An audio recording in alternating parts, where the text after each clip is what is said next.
living life, every day, late at night, not okay. All I want, and I pray, all I need are some better.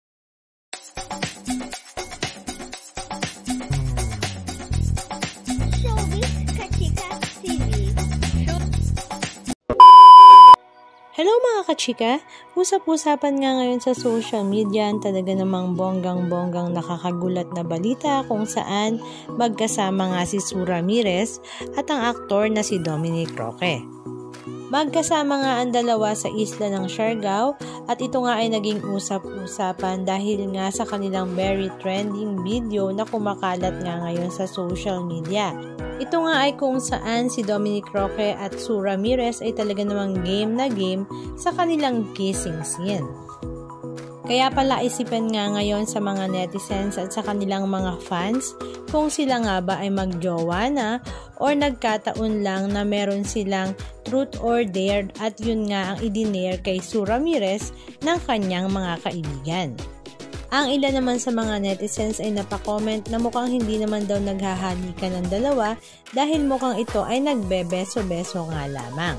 Kasama nga ni Sue Ramirez sa isla ng Siargao ang kanyang mga kaibigan para nga sa isang short vacation.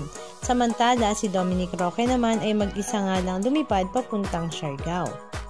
Samantala dahil nga sa very trending video ni Dominic at Sue ay binalikan tuloy ng mga netizens ang 5-year relationship ni Sue Ramirez kay Mayor Javi Benitez kung saan ito nga ay nagwakas na daw. At ang very tahimik na buhay nga ngayon ni Dominic Roque matapos nga ang kanyang naging hiwalayan sa kanyang ex-fiancé na si Bea Alonzo. Ngayon nga ay bumabalik na naman ang ingay ng pangalan ni Dominic Roque dahil nga sa trending video nila ni Sue Ramirez. Wala pa namang pahayag ang dalawa kung bakit nga ba nila ginawa ang issue na iyon. Ayon naman sa mga reaksyon ng mga netizens ay meron naman daw chemistry si Sue at si Dominic. Kaya naman ang iba nga ay kinilig sa mga balitang kumakalat ngayon. At the same time ay napansin rin ng mga netizens na si Dominic Roque ay mahilig nga sa isang mistisang babae at mga malalaking bulas. Halika at panoorin natin ang ilan sa mga video clips ganap na kanyang ibinahagi.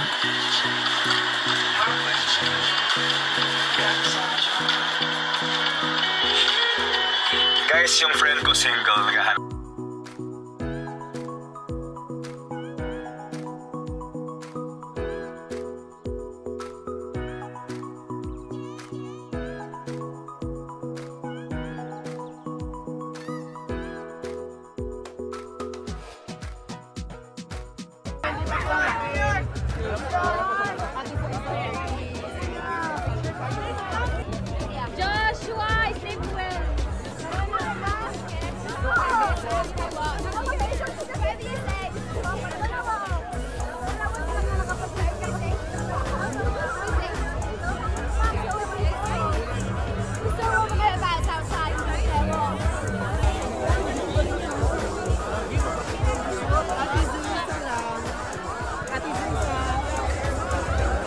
Anong masasabi niyo mga kachika? Just comment down below. And please don't forget to subscribe. Thank you!